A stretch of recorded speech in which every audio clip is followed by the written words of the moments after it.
Hi, this is John, Trichologist at Freedom Clinic. I wanted to point out a phenomenon that I see a lot recently. If you have a look at the screen here, you can see this woman has all these little short hairs growing out of their scalp. Now, this is quite frequent. People come in for consultations and they think that their hair is all breaking. This, in fact, is not breakage. This is actually regrowth from a type of hair loss called Telogen Effluvium.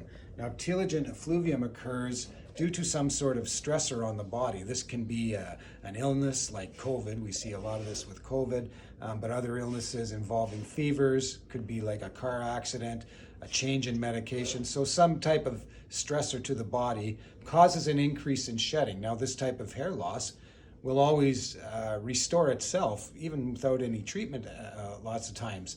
So about 6 months later, after you get this shed of hair, you'll start to see these little hairs popping up, and this is actually regrowth from Telogen Effluvium. So 9 times out of 10, this is not breakage, but it's actually a good sign. So if you have any questions, don't forget to give us a call and book a consultation, and we can discuss your concerns. Thank you.